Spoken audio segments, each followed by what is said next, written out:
If you guys are trying to take your training to the next level and you want to increase your speed, your power, your conditioning, then you gotta check out Phil Daru's 8-week heavy hitter boxing program. I'm telling you guys right now, there's no Man, shout out to Dante's Boxing Nation. DBN Nation, of course, support DBN Nation. You're hearing it from Floyd Money Mayweather. It's Terrence Crawford, and you're watching Dante's Boxing Nation. This is Deontay the Bronze Bomber Wilder, and you're watching Dante's Boxing Nation, baby. Hi, you're watching Dante's Boxing Nation. Woo! Hey. If you know, you know. Now we know Erislandy Lara violated Ramon Alvarez. He didn't have to do him like that, but obviously he has beef with Canelo Alvarez.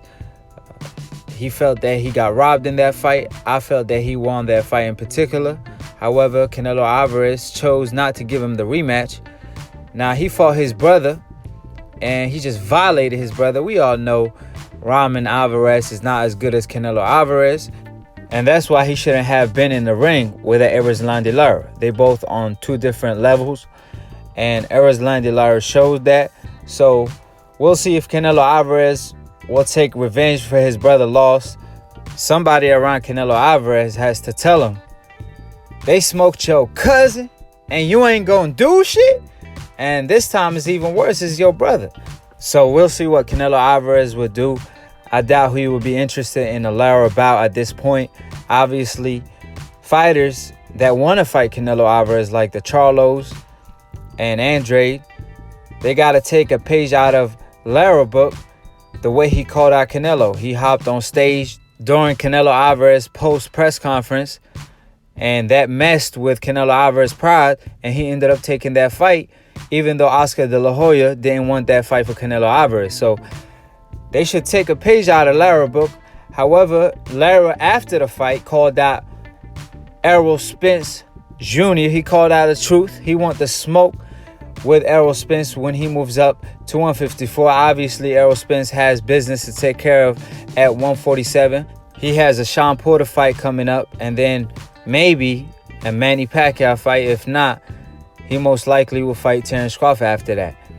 And if Errol Spence is successful, obviously he's going to move to the 154-pound division, where he stated he feels he will be a better fighter at 154 because he won't kill himself to make 147.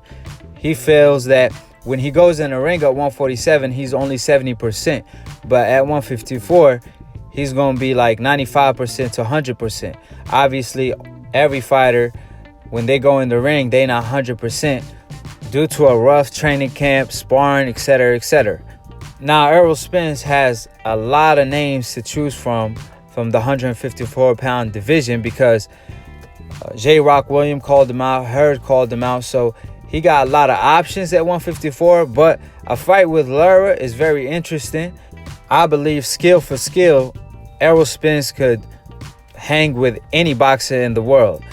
However, Errol Spence excels in a department where Lara lacks, which is inside fighting and mid-range fighting. Now, ironically enough, the fighter Erislandy called out, the truth, that's his bread and butter. So you would think Erislandy Lara will stay away from a guy like Errol Spence. However, he's calling him out, and that's why I got so much respect for him, because even when Triple G was most avoided and only Andre Ward and Erislandy Lara really was calling him out at the time, and Triple G ended up avoiding these fights. So I got so much respect for Erislandy Lara because he always calls out the best and always want to fight the best. And obviously, he knows Errol Spence is the truth, and fighting him is one thing, but beating the truth right now is one hell of a mountain to climb. So obviously, Erislandy Lara is a great fighter and he a great boxer, but that's a tough task, and sometimes you just got to be careful what you ask for. However, regardless of how tough the fight will be for Erislandy Lara, it will be his biggest payday, if not one of his biggest payday, against an Errol Spence. So it's worth the risk. However, at the end of the day, I will favor an Errol Spence in that fight, because obviously I believe Errol Spence's best weight is at 154. So we'll see what Errol Spence decides to do once he moves up to the 154-pound division.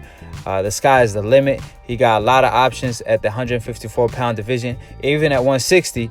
Even Canelo Alvarez calling him out. So that's another huge payday and possibly the biggest fight of them all if Errol Spence gets the fight with Manny Pacquiao and then fights a Terence Crawford and is able to be successful in those fights. You know, he's going to be a superstar by then. So by the time he fights the Canelo Alvarez, if they both stay winning, it's going to be a megastar in the future. So the sky's the limit, like I stated. And like I always say, subscribe below if you're trying to get smarter by the minute. If you're trying to get dumber by the second, don't listen to these casual fans. Follow Line 2 Unboxing for the funniest boxing memes. Follow me at Aki TV on Instagram and on YouTube. And click on the notification bell to get notified every time we go live. All the links will be in the description box below. And to be continued on the next episode of Aki TV. Peace, and we out.